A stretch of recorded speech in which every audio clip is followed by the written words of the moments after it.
The rain-slicked streets of Seattle gleamed under the sodium lamps like veins pulsing with regret, and I slammed my fist into the steering wheel so hard the horn blared, shattering the midnight quiet. "Fuck you, Jake," I whispered to the empty car, my best friend's betrayal still burning hotter than the whiskey in my gut. He'd sold me out to his old man, Matthew, for a shot at some corporate ladder climb, leaving me twisting in the wind. But as I peeled out toward home, headlights cutting through the downpour, I couldn't shake the image of Matthew's eyes earlier that night, stormy gray and pleading, when he'd pulled me aside and murmured, "Ryan, I need your help, something no one else can know." It started innocently enough. Or at least that's what I told myself in the rearview mirror, wiping rain from my face like it could erase the mess I'd stumbled into. Jake and I had been thick as thieves since freshman year at the University of Washington, late-night gaming sessions in his cramped Capitol Hill apartment, splitting six-packs of Rainier while trash-talking the Seahawks' latest choke job. He was the golden boy, all easy grins and trust fund safety nets, son of Matthew Hargrove, the Silver Fox architect who'd designed half the glassy high-rises dotting the Puget Sound skyline. Me, Ryan Ellis, just a barista slinging overpriced lattes at a Pike Place spot, scraping by on tips and dreams of someday illustrating graphic novels that didn't end up in the slush pile. That favor Matthew asked for? It came on a drizzly Saturday in October, the kind where the evergreens sag under the weight of the sky. Jake had dragged me to his family's sprawling Queen and Victorian for a casual barbecue, code for his mom grilling salmon and his dad nursing a bourbon, eyes distant like he was blueprinting escape routes from his own life. Matthew was the type of man who aged like fine oak, mid-40s, broad-shouldered with that effortless Seattle flannel over chinos vibe, salt flecks in his dark hair catching the light like stars on a bad night. I'd always admired him from afar, the way he'd ruffle Jake's hair and laugh that low, rumbling laugh that made the room feel warmer. But admiration's a slippery slope when you're 25 and queer as a $3 bill in a Bible Belt town you fled years ago. We were in the backyard, smoke curling from the grill, when Jake vanished inside for a phone call, some work crisis at his entry-level gig at his dad's firm. I lingered by the fire pit, poking at the embers with a stick, when Matthew sidled up, 2 IPAs in hand. "Ryan," he said, voice like gravel under tires, "you got a minute?" Away from the chaos. His hand brushed my shoulder, light as fog, but it lingered just a beat too long, sending a jolt straight to my core. We wandered to the edge of the property, where the lawn dropped off into a ravine thick with ferns and the distant hum of I-5 traffic. He handed me the beer, condensation cold against my palm, and lit a cigarette, Marlboro Reds, the kind that screamed midlife rebellion. "Jake tells me you're good with secrets," he started, exhaling smoke that wreathed his face like a confession booth curtain. "I'm in a bind. My firm's eating me alive, deadlines, clients who treat me like the help, and now this divorce mediation's turning into a goddamn circus. Sarah wants the house, the boat, everything. But there's this one thing. A portfolio of sketches, personal stuff, hidden in the attic. If she finds it, it'll destroy me." His eyes met mine then, raw and unguarded, the kind of look that strips you bare. "Sketches?" I thought, my artist's eye perking up. But the way he said it, laced with shame, hit different. Like these weren't just blueprints. I nodded, throat tight, because what do you say to your best friend's dad when he looks at you like you're the only lifeline in a storm? "Yeah, man. Whatever you need." We finished our beers in silence, the rain starting to patter on the leaves overhead, and he clapped my back. Firm, paternal, but with an undercurrent that made my pulse stutter. That night, as Jake and I crashed on the couch watching old episodes of The Wire, I couldn't stop replaying it.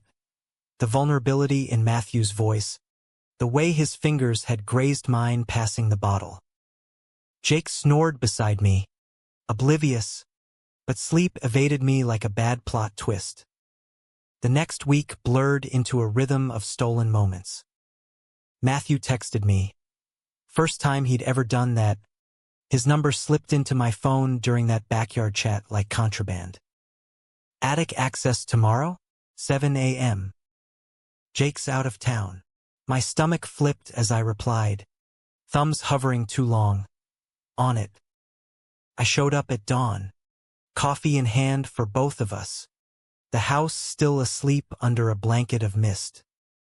He met me at the back door in sweatpants and a faded Husky's tee, hair tousled, looking every bit the rumpled heartthrob from a Noah Baumbach film. "You're a lifesaver, Ryan," he murmured, pulling me inside, his hand on the small of my back guiding me up the creaky stairs.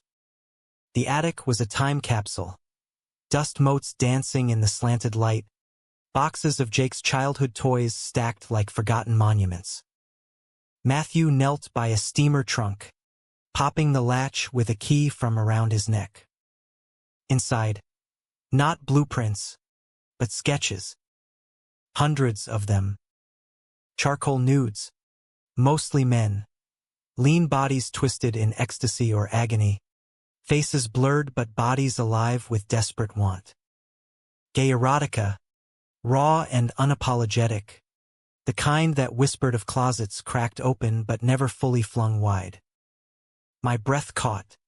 These were his, poured from a soul he'd buried under straight-laced suburbia and a marriage that had calcified years ago.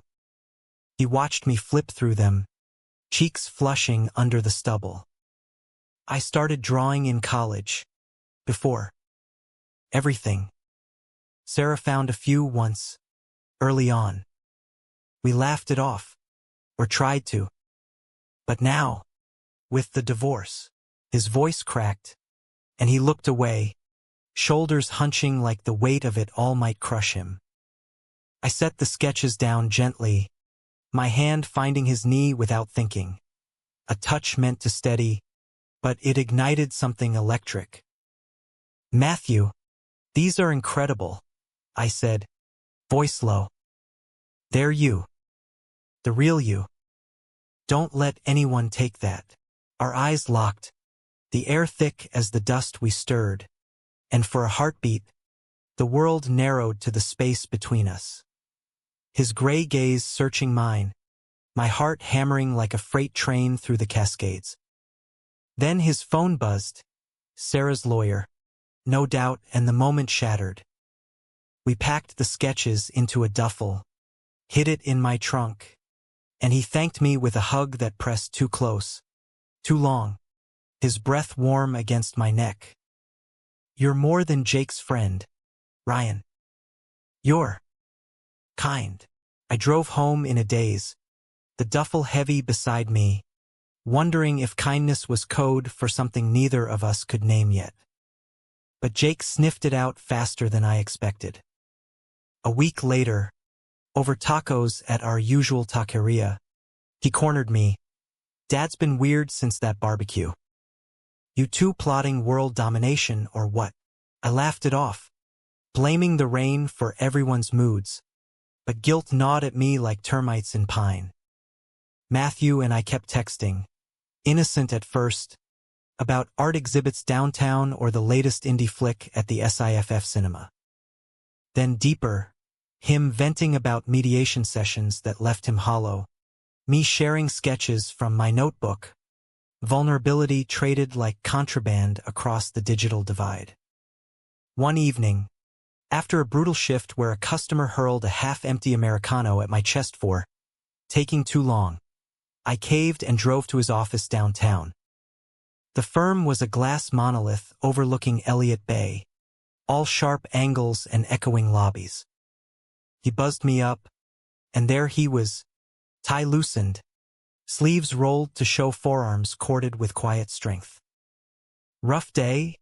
he asked, pouring me a scotch from a hidden flask. We talked for hours about the hypocrisy of Seattle's progressive facade, how he'd married Sarah in the 90s when being gay meant whispers and lost jobs, how he'd buried his truth under fatherhood and ambition until it clawed its way out in those attic drawings. As the scotch warmed us, he reached across the desk, tracing a finger over a scar on my knuckle from a bar fight back in college. "What happened here?" he murmured, and I told him the story, defending a drag queen from redneck hecklers at a Capitol Hill dive. His thumb lingered, circling the raised skin, and suddenly his lips were on mine. Tentative, then fierce, tasting of oak and unspoken years. Kissed back, hands fisting his shirt, the city lights blurring beyond the window like stars falling into the sound. It was messy, desperate, a collision of need that left us breathless against the desk, ties askew and hearts exposed. We pulled apart, panting, reality crashing in like Puget Sound waves. "We can't," he whispered, but his eyes said otherwise. I nodded, grabbing my jacket, fleeing into the elevator with the ghost of his touch branding my skin. That kiss changed the topography of everything. Jake's friendship, my solitude, the fragile piece of Matthew's unraveling life. Little did I know, it was just the fault line before the quake. Guilt became my shadow after that kiss, trailing me through the fog-shrouded mornings at the coffee shop, where I'd steam milk and force smiles for tourists snapping pics of the market's neon fish toss. Jake texted nonstop, "Bro, game night Friday?" Oblivious to the grenade I'd swallowed whole. Matthew went radio silent for 3 days, then a single message, "Sorry. Won't happen again." But apologies are like Seattle weather. They promise clear skies and deliver downpours. By Thursday, I was at his door again, duffel of sketches in tow, under the pretense of returning them safely. He opened up in boxers and a threadbare robe, eyes bloodshot from another all-nighter drafting divorce papers. "Ryan," he breathed, like my name was oxygen, and pulled me inside before the neighbors could glimpse the unraveling. We didn't speak at first, just crashed onto the leather couch in the den, the one with the view of the Olympics shrouded in dusk. His hand found mine, intertwining fingers scarred from drafting tools and mine rough from sketchpads and steam burns. "I meant it," he said finally, voice a rumble against my shoulder. Sorry, Jake. He's my world. And you're his." But his body betrayed him, leaning in, lips brushing my temple as if testing gravity's pull. I turned, capturing his mouth, and this time there was no hesitation. It was slow, exploratory, tongues mapping territories long denied. His hands roamed my back, pulling me onto his lap, the robe falling open like a secret unfurling. We made love there on the couch, tentative at first, him pausing to whisper, "Tell me if it's too much," then building to a rhythm that echoed the rain pattering the windows. His body was a landscape of contrasts. Firm plains softened by time, chest hair silvered like frost on evergreens, moving with a grace that belied his architect's precision. I traced the lines of his sketches come to life, feeling him arch under my touch, gasps turning to moans that filled the room like smoke. Afterward, tangled in throw blankets, he held me close, heartbeat syncing with mine. "I've never. Not like this," he confessed, fingers combing my hair. "Sarah and I, it was duty. This is alive." Those words cracked something open in me, a fissure where loneliness had pooled for years. I dated here and there, quick hookups in Capitol Hill bars, A 6-month thing with a barback named Theo that fizzled over mismatched schedules, but nothing like this.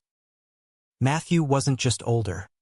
He was a man who'd built walls around his desires, brick by blueprint, and now they were crumbling, dust settling on us both. We talked until the scotch bottle emptied. About his college days at UW, sneaking into dorm rooms with a boyfriend who ghosted him post-graduation. My escape from Boise, where Dad's Fix Your Choices sermons drove me north. Laughter mingled with tears, the kind that cleanses, and by dawn, as ferry horns lowed across the water, I knew I was in love. Reckless, ruinous love. Jake returned from his business trip that weekend, crashing our fragile bubble. He showed up at my apartment unannounced, six-pack in hand, eyes sharp. Dad's been distant. Spill. I deflected with video games, but he pressed, "You two are thick as thieves lately." "What's the favor?" he asked. My stomach nodded, lie or truth. I chose half measure, just helping with some old papers. Boring stuff. He bought it, or seemed to, and we lost ourselves in Call of Duty, but the screen blurred with phantom touches. Matthew's scent, cedar cologne and cigarette ash, clinging to my skin. The affair bloomed in stolen pockets. Lunch meetings at his office, where we'd lock the door and fuck against the conference table. Papers scattering like confetti. Midnight drives to Alki Beach, parking the truck to make out under the stars. His head in my lap as waves lapped the shore. He opened up more, about the repression that fueled his ambition. How fatherhood to Jake had been his anchor and his cage. "I love him fiercely," he'd say, voice fierce as the tide. But I suffocated for it. I'd sketch him then, quick lines in my notebook, profile against the dashboard glow, eyes distant with the weight of what-ifs. He called them his mirrors, pinning them to his studio wall like talismans. But cracks spiderwebbed through the idol. Sarah's lawyer subpoenaed financials, sniffing around the firm, and Matthew grew paranoid, deleting texts mid-conversation. "We have to cool it," he said one night, after a particularly tender evening where he'd cooked me coq au vin from a dog-eared Julia Child book, his mom's recipe. We were in his bed, Jake's old room now a guest space, sheets tangled, his arms slung over my waist. Just until the dust settles. Panic clawed my chest. Was this the fade-out? "Matthew, please," I begged, rolling to face him, tracing the crow's feet that deepened when he smiled. "I'm not some fling. This is us." He kissed my forehead, soft as absolution. "I know, kid. God, I know. But Jake, if he finds out, it'll shatter him. And me, I'm the villain in his eyes already, splitting the family." Villain? The word stung. Matthew was no villain, just a man clawing for air after decades underwater. We made love again, slower, sadder, bodies saying what words couldn't. Afterward, he drove me home through the rain-swept streets, hand on my thigh the whole way, a silent vow. The cooling off lasted 2 weeks. Agony distilled into every unanswered text, every glimpse of his truck parked outside Jake's firm pickup spot. I threw myself into work, sketching feverishly, urban cowboys lost in neon, lovers embracing on rain-lashed piers. Jake noticed my edge, dragging me to a Sounders match to blow off steam. Amid the cheers and chants, beer foam dripping from plastic cups, he clapped my back. "You're my brother. Whatever's eating you, we got this, brother." The word twisted like a knife, love for him warring with the secret devouring me from inside. Then the betrayal hit, swift as a squall. It was a Tuesday, gray skies bleeding into evening, when my phone lit up with a forwarded email from Sarah's attorney. Jake had sent it. What the fuck is this? Attachment. Bank statements showing consulting fees I'd funneled to Matthew for art supplies. A flimsy cover for our dates. But worse, screenshots of deleted texts. Recovered somehow. Can't wait to feel you again. My blood iced over. Jake hadn't just found them. He'd gone digging, hacking my cloud backup in some misguided bid to help Dad's stress. I raced to the Queen and house, heart pounding like bass at a warehouse rave. Jake flung the door open, face thunderous, eyes red-rimmed. You're fucking my dad? My dad? After everything. After I trusted you. His voice broke on the last word, fist slamming the jamb. Behind him, Matthew hovered in the hallway, ashen, robe clutched tight. Jake. Wait. He started, but Jake whirled. You too? Jesus Christ. You're both liars. The air crackled with fury, years of brotherhood fracturing in shards. I reached for him. Jake, please. It's not like that. But he shoved me back, hard enough to bruise. Get out. Both of you. You're dead to me. Matthew stepped forward, voice steady despite the tremor. Son, listen. This isn't about betrayal. It's about finally being honest. But Jake's laugh was bitter, hollow. Honest? You've been lying my whole life. Mom's wrecked. The family's imploding. And now this? With him. He jabbed a finger at me, disgust twisting his features. I backed away, rain starting again, soaking through my jacket as I stumbled to the car. Matthew followed, grabbing my arm at the curb. Ryan, don't, we'll fix this. But his eyes mirrored mine. Shattered, irreparable. That night, alone in my studio apartment, sketches mocking me from the walls, I curled on the futon and wept. For Jake's pain, for the love we'd poisoned, for the man who'd awakened me only to watch it all burn. Betrayal wasn't just Jake's discovery. It was the realization that love, unchecked, devours the innocent. And as thunder rolled over the sound, I wondered if dawn would bring forgiveness or just more endless gray. The fallout cascaded like dominoes in a windstorm. Jake ghosted me, blocked on every app, texts rebounding into the void, while the coffee shop became a minefield of awkward silences, my manager eyeing me like I'd spiked the espresso with scandal.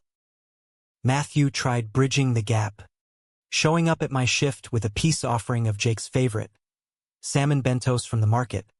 But Jake had already changed the locks, moved into a sublet near the firm, his social media a barren wasteland of muted posts. He's hurting, Matthew explained over takeout Thai in my cramped kitchen, knees bumping under the Formica table. Give him time, but time felt like tar, sticking my feet in place while the world spun on. We clung to each other in the wreckage, our affair no longer stolen but scarred, a fragile thing nursed in the dim glow of my apartment or his empty house. Sarah had decamped to her sisters in Bellevue, the Victorian echoing with absence.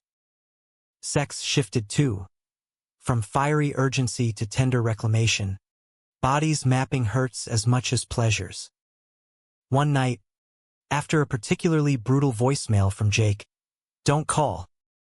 Don't exist," Matthew broke, sobbing into my chest like a dam bursting after decades.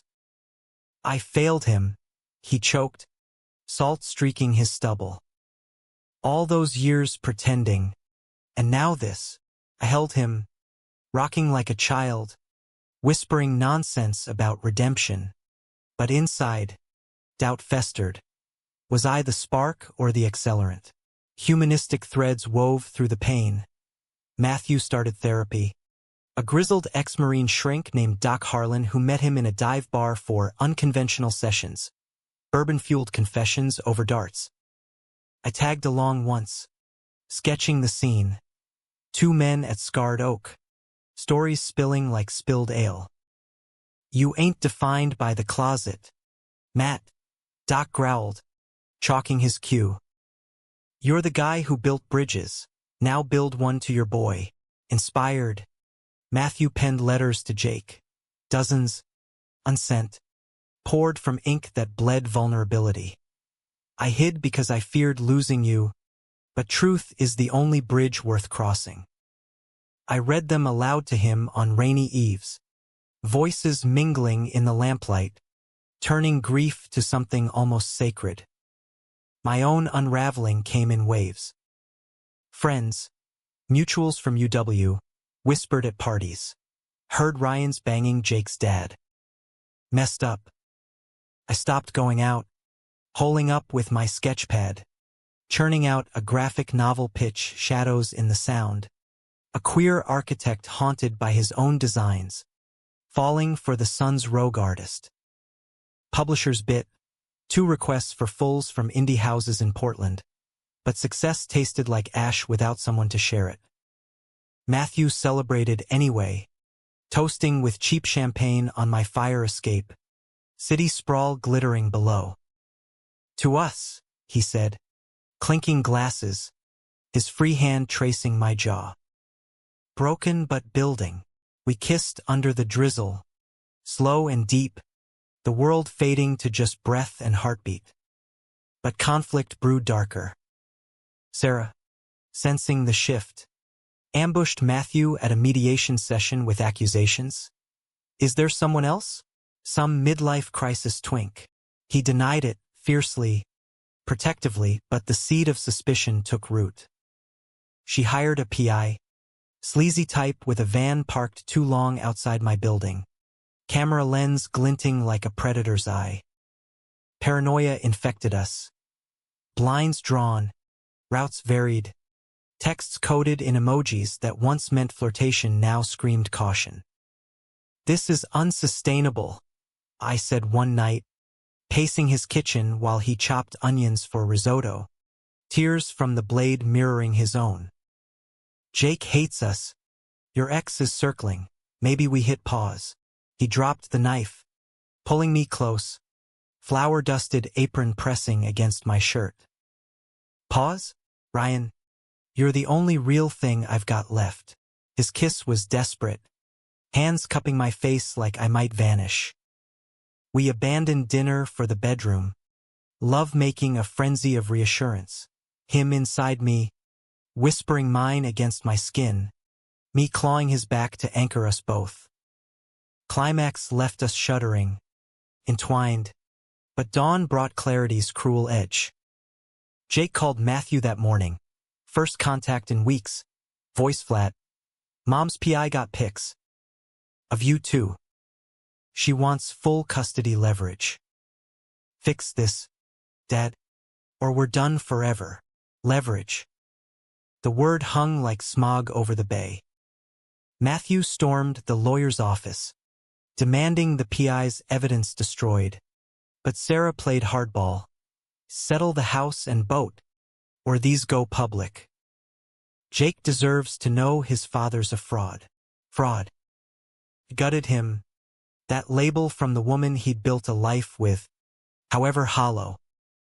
He came to me shattered, collapsing on my futon with a bottle of Maker's Mark. She's right, he slurred, head in my lap. I'm poison. To Jake, to her, to you. I stroked his hair, fighting tears. No. You're human, Matt. Flawed, like me. That's what makes this real. We plotted counterstrikes, therapy disclosures to preempt scandal, a family intervention with Doc Harlan mediating. But Jake refused, his silence a wall thicker than Seattle's evergreens. Desperation peaked one foggy November afternoon. I cornered him outside the firm, rain sheeting down, my hoodie soaked through.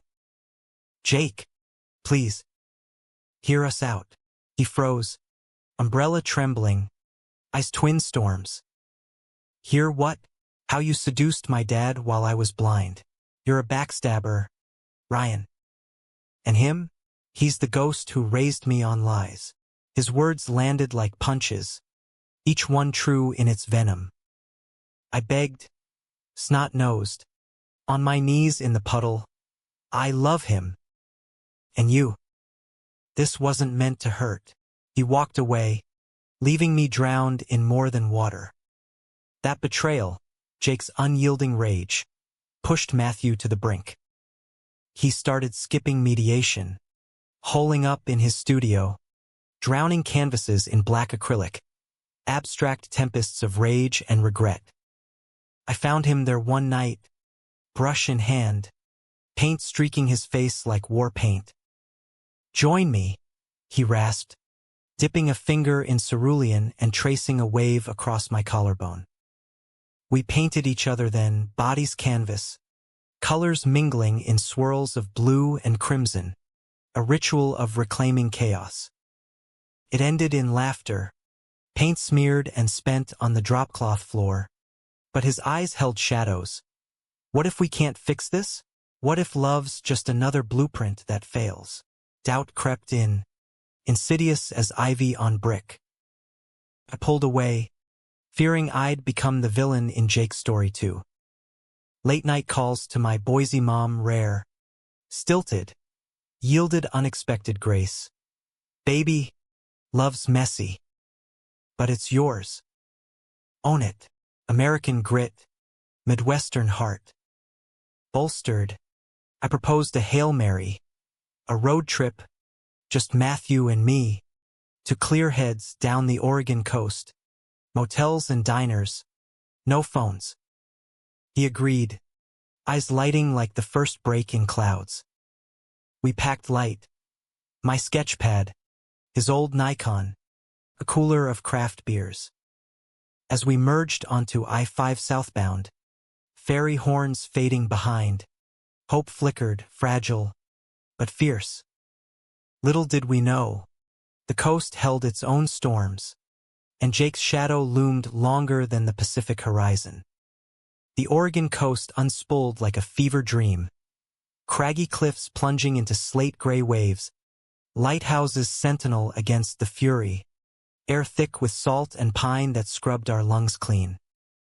We drove Matthew's old Subaru wagon, a relic from his UW days with faded Grateful Dead stickers peeling on the bumper, radio-tuned to static-kissed NPR jazz that wove through the roar of surf.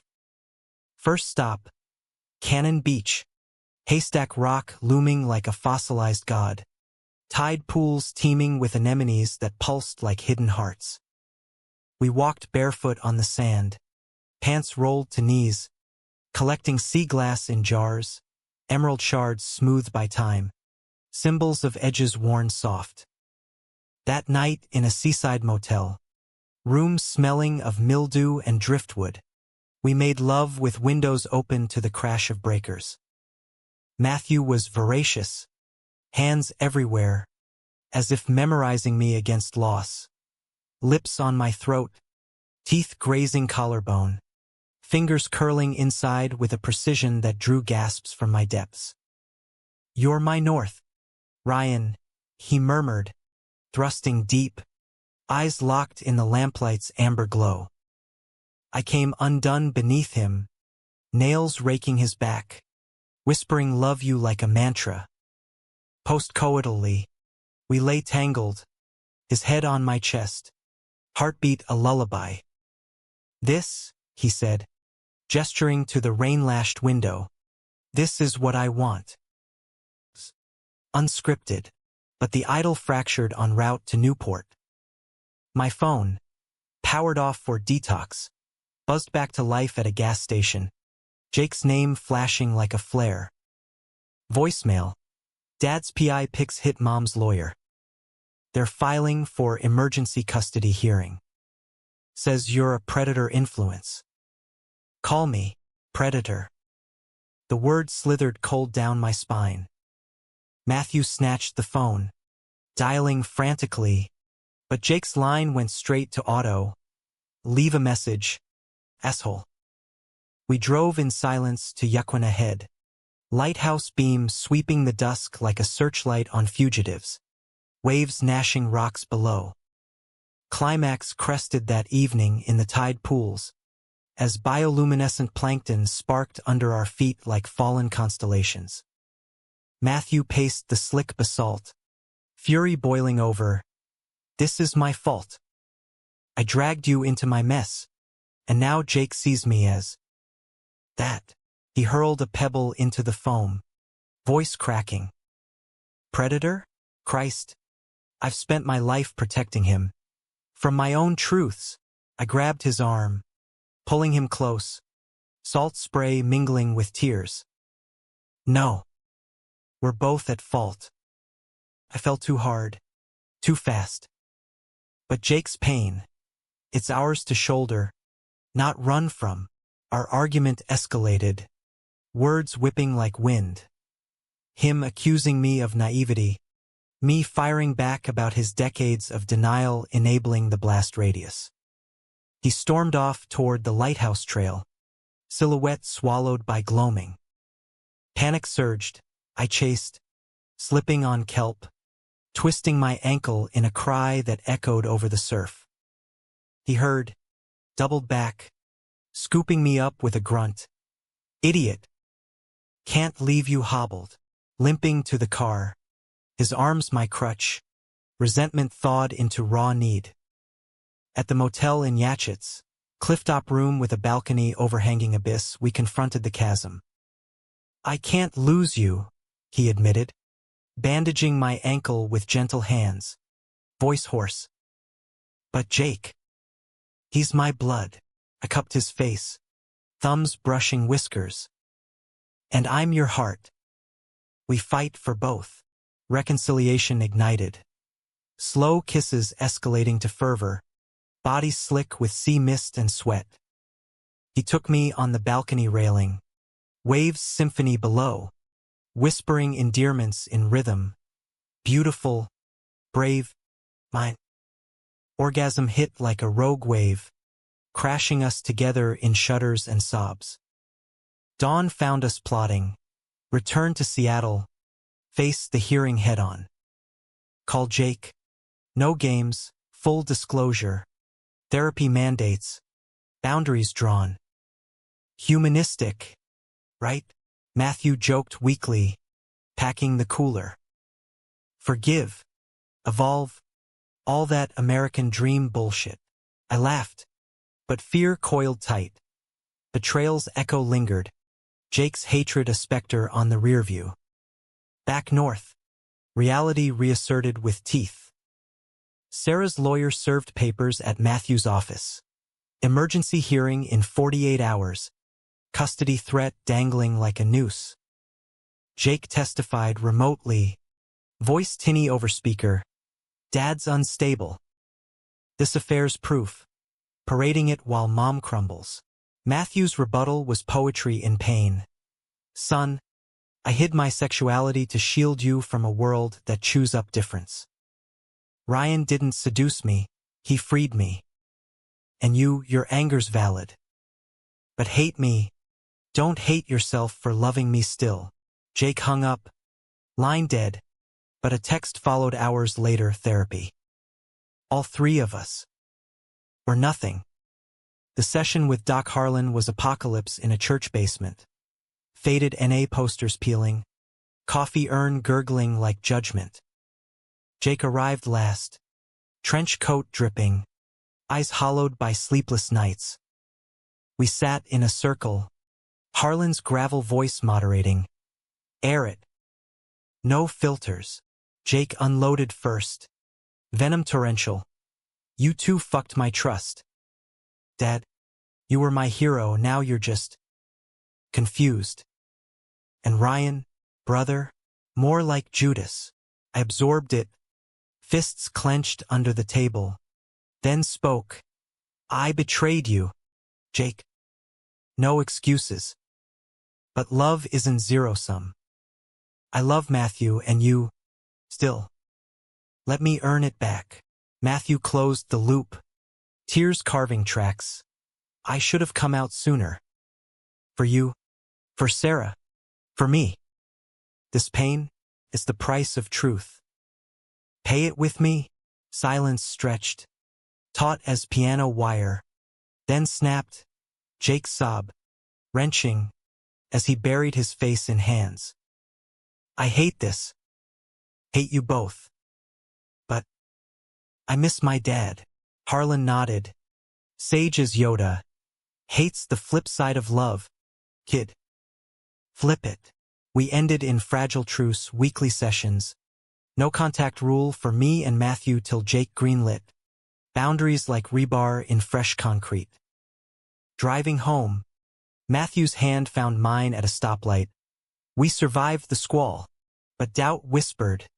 Survivor's guilt, or just delay till next gale. Betrayal's aftershocks rippled outward.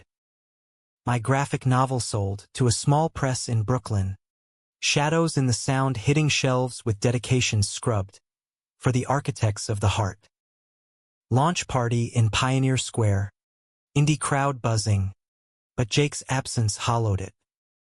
Matthew came solo, proud in the throng. Toasting with IPAs. My artist.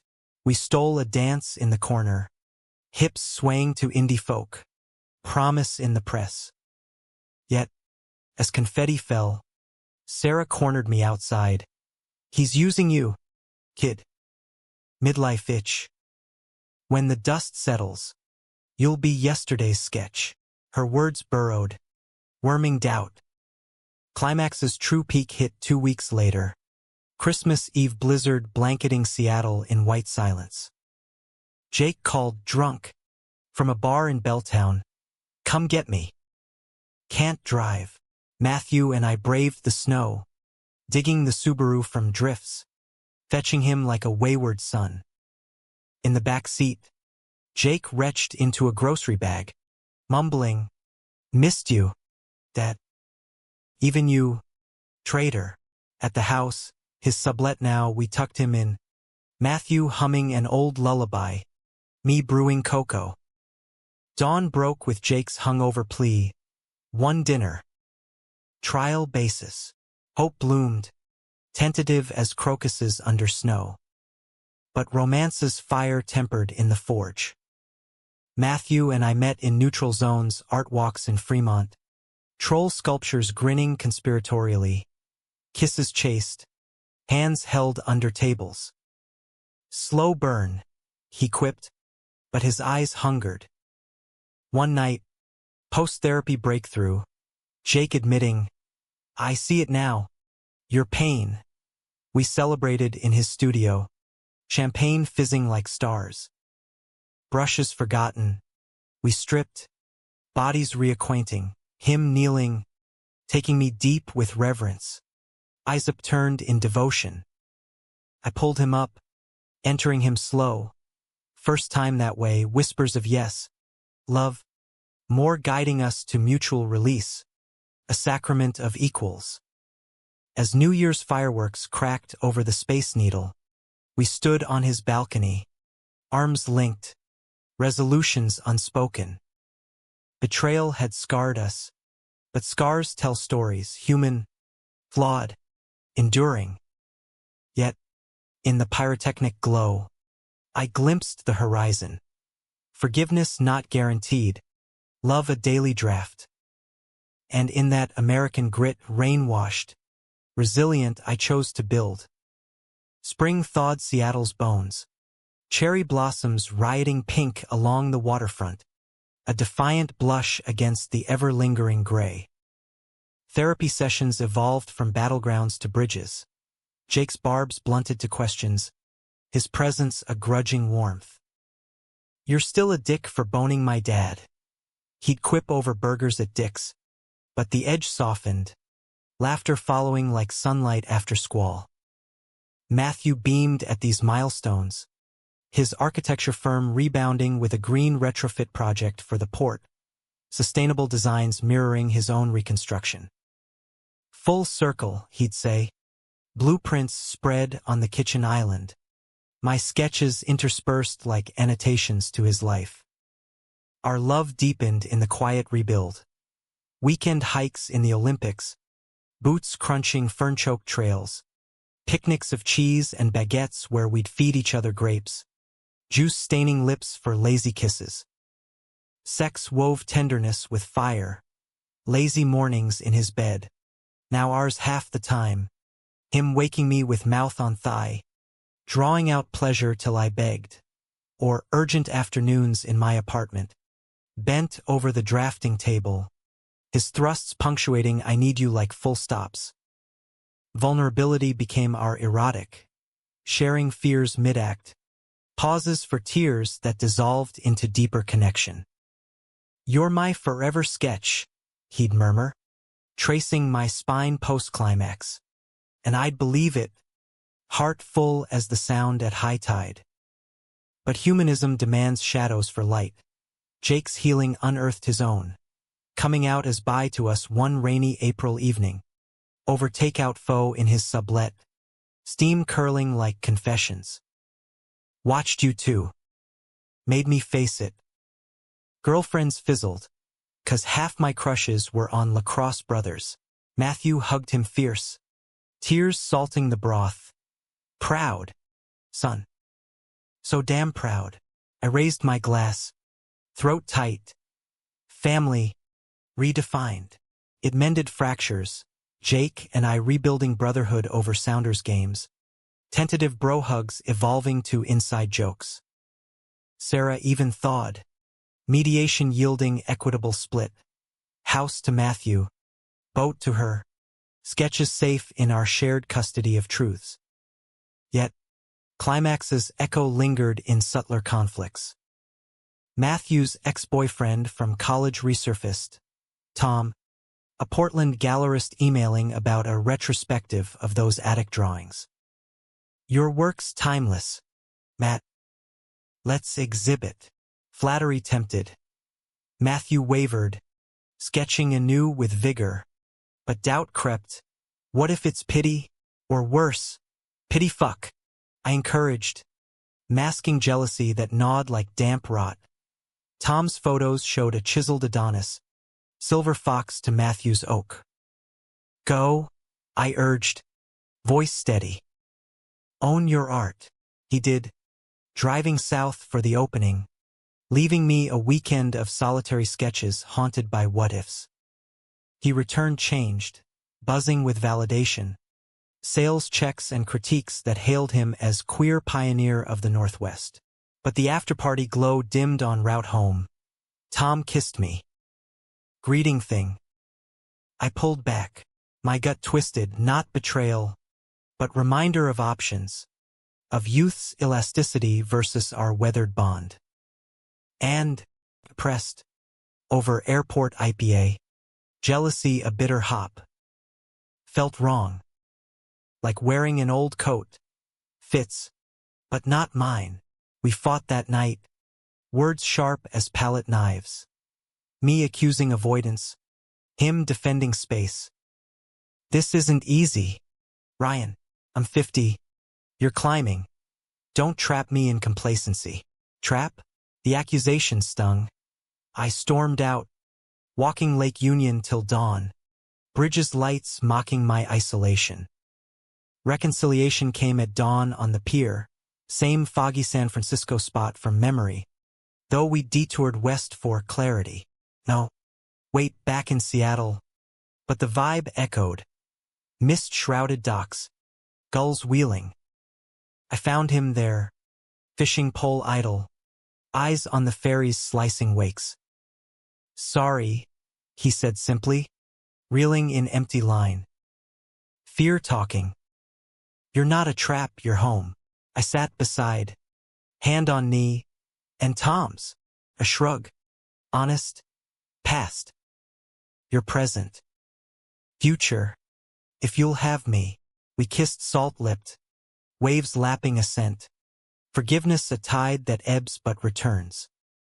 Summer sealed our arc, humanistic, not fairy tale. Jake moved back part-time, the Victorian alive with trio dinners. Matthew's grilled sockeye, my garlic bread, Jake's playlists blending Outkast and Billie Holiday. Sarah visited once. Truce tentative. Toasting to reinvention with Chardonnay. My novel's sequel brood. Bridges over the sound. Weaving our story sans names. Love as structure. Betrayal as stress test. Matthew's exhibit toured. Drawings framed beside mine in a joint show at the Fry Art Museum. Entwined lines. Critics praising the raw Americana of hidden hearts. Betrayal's scar faded to silver. Jake's occasional jabs now ribbing. Don't screw up, old man, or I'll steal your boy. Laughter healed deepest. One Labor Day. Picnic at Gas Works Park. Kites dancing against rusting relics. Matthew proposed not ring, but vow. Build with me? Life. Art. All of it. I said yes. Sketching our hands intertwined on the blanket. Jake snapping the pic. Evidence for the trial. Ending humanistic. Not saccharine. Love's no conquest. But cultivation American as jazz riffs over blues. Resilient in reinvention. We faltered still, arguments over dishes. Nights where ages ache sidelined passion. But recommitted daily. Like drafting revisions. Jake found a boyfriend. A barista with my old shop's grin. We double dated. Awkward hilarity in the awkwardness. Sarah dated too. A yoga instructor who made her glow. Fractured family. Reforged. As autumn leaves turned the parks to fire. Matthew and I walked the waterfront. Hands linked. Space needle piercing clouds like aspiration. That favor, he mused, squeezing my fingers. Best ask I ever made. I grinned, bumping his shoulder. Changed everything. Yeah. For the better. No grand by karma. Just us, flawed and full, scripting tomorrows in pencil. Erasable but enduring. In Seattle's eternal drizzle, nurturing, relentless we thrived. Love, after all, isn't the absence of storm, but dancing in it, unbroken.